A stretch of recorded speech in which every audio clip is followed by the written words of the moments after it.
నిజాయితీగా ఉండాలనుకుంటే కొంతమందిని నొప్పించడానికి కూడా సిద్ధంగా ఉండాలి. కానీ ఆ కొంతమందిని నొప్పించడానికి భయపడితే నిజాయితీగా ఉండలేవు అంటూ సోషల్ మీడియాలో మాత్రం రేణు దేశాయ్ ఒక పోస్ట్ పెట్టింది. మరి ఆ పోస్ట్‌ని ఎవరిని ఉద్దేశించి పెట్టింది? ఎందుకోసం పెట్టింది? రీజన్ ఏంటని కూడా ఎవరికీ తెలియదు. కానీ తను పెట్టిన ఆ క్యాప్షన్ మాత్రం ఇప్పుడు చాలామంది షేర్ చేస్తున్నారు. ఎందుకంటే ప్రెజెంట్ జనరేషన్‌లో చాలామంది కూడా నిజాయితీని కోల్పోయి బతుకుతున్నారు.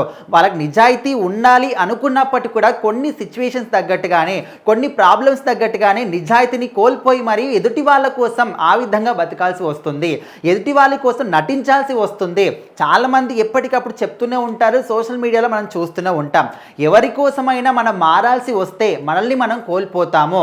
మన కోసం మనం బ్రతకాల్సి వస్తే ఖచ్చితంగా నిజాయితీగానే ఉండాలి.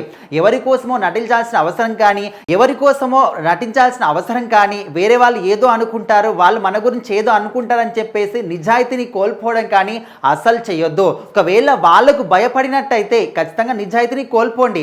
లేదనుకో నిజాయితీగా ఉండాలనుకుంటే ఎవరు ఏమనుకున్నా పర్వాలేదు. మన వల్ల మన మాటల వల్ల వాళ్ళు బాధపడినా పర్వాలేదు. మనం నిజాయితీగానే ఉండాలనుకుంటే అదే విధంగా ఉండాలనే విధంగా ఇప్పుడు రేణు దేశాయ్ మాత్రం సోషల్ మీడియాలో పెట్టింది ఈ విధంగా ఒక క్యాప్షన్. అయితే దాన్ని చాలామంది కూడా షేర్ చేస్తున్నప్పటికీ ఎందుకోసం పెట్టింది, ఎవరిని ఉద్దేశించి పెట్టింది, మనము రీసెంట్ టైంలో కాదు ఎప్పటి నుంచో కూడా మనం చూస్తూ ఉంటే రేణు దేశాయ్ ఏ పోస్ట్ పెట్టినా కూడా ఒక మీనింగ్ అనేది ఉంటుంది. ముఖ్యంగా మూగ జీవాల పట్ల వాటికి ఎలాంటి హాని కలిగినా కూడా అసలు ఊరుకోదు. ఎవరైనా వాటికి హాని కలిగింపజేసినా కూడా వాళ్ళ మీద ఖచ్చితంగా యాక్షన్ తీసుకోవాలి అనే విధంగా సోషల్ మీడియాలో మాట్లాడుతూనే ఉంటుంది. ఎప్పటికప్పుడు అప్డేట్స్ ఇస్తూనే ఉంటుంది.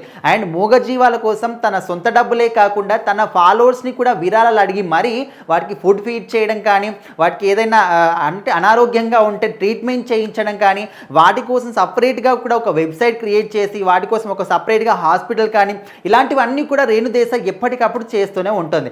అండ్ సమాజంలో ఎవరికైనా హాని కలిగించినా కూడా, అన్యాయం జరిగినా కూడా వాటి గురించి కూడా ఎప్పటికప్పుడు మాట్లాడుతూనే ఉంటుంది. మరి ఇలాంటి క్రమంలో ఈ విధంగా ఎందుకు పెట్టింది?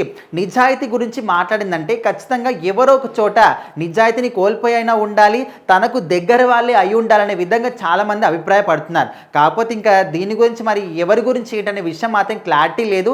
తను కూడా చెప్తుందా అంటే దాని మీద కూడా క్లారిటీ లేదు. ఎందుకంటే చెప్పాల్సిన అవసరం కూడా తను లేదు. చాలామంది కూడా అప్పుడప్పుడు వాళ్ళ జీవితంలో జరిగినటువంటి సిచ్యువేషన్స్ కావచ్చు, వాళ్ళు ఎదుర్కొంటున్న ప్రాబ్లమ్స్ కావచ్చు, ఎదుర్కొంటున్నటువంటి సిచ్యువేషన్స్ కావచ్చు, ఎదుర్కొంటున్న మనుషులు కావచ్చు, వాళ్ళని ఉద్దేశించి రకరకాలుగా ఈ విధంగా ఎప్పటికప్పుడు వాళ్ళ అభిప్రాయాలు చెప్తూ ఉంటారు. సో మరి వాటికి కూడా ఎక్స్ప్లెనేషన్ ఇచ్చుకోవాలి అనుకుంటే ఎవరు కూడా ఇచ్చుకోరు. కాకపోతే రేణు దేశాయ్ గారు నిజాయితీ గురించి ఒక క్యాప్షన్ పెట్టారు కాబట్టి సోషల్ మీడియాలో ఇది కాస్త వైరల్ అవుతూ ఉంది.